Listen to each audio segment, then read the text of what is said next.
So I've got 2 cards headed off to PSA, both with pretty cool stories. Let's take a look.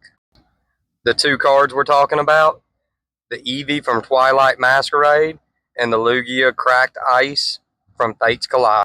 As you can see in the video clip, the Eevee was one of my big chase cards, and I actually pulled it doing a pack battle with my 6-year-old daughter. The Lugia came from my first ever personal collection that I bought.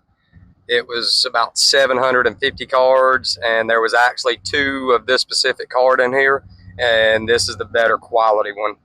Look like they're super clean cards and should come back a high grade. If they don't, it's not a big deal. I had 2 free credits from PSA from where I previously sent a card off through GameStop. So all I'm having to pay on this is the shipping and handling. And also both of them are sentimental to me. Eevee and the Eeveelutions are my favorite Pokemon. And the Lugia was bought my first ever personal collection. So I consider both of them to be sentimental. Materials that you're going to need are penny sleeves, card savers, cardboard, painter's tape, bubble wrap, and a shipping box. To get the cards ready to ship, I put each card in a penny sleeve, and then I slide it into a card saver. I don't use top loaders because it's just too hard to get the cards out of the top loader once it's inside.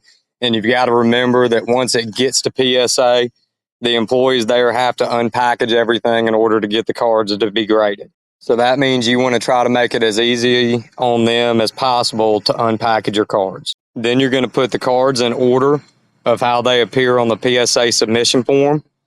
And you'll take 2 pieces of cardboard, sandwich them in between them, tape them up with painter's tape, and then we'll, in the next step, bubble wrap them up.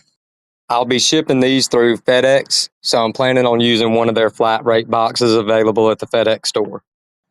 Next, we'll take our cards and wrap them in bubble wrap, and I use painter's tape once again to tape the bubble wrap. I always use painter's tape because it doesn't leave a residue, and it's a lot easier to get unstuck than typical Scotch tape. So once again, it makes it easier to unpackage once it gets to PSA. I'm shipping through FedEx. They're 2-day shipping, flat rate, which cost me $13. And then I have $1,000 insurance, which made the total out to be $32 and all. So when I pulled the Eevee card, it was going for about $48 raw. Now it's going for about $72 raw, and it's getting around $300 for a PSA 10. Lugia was around $4 when I got it, and now it's about $15 raw on TCG Player, with a PSA 10 getting about $270. PSA will email you a checklist, so be sure you follow their checklist to make sure everything is right. We'll do a follow-up video when the 2 cards come back.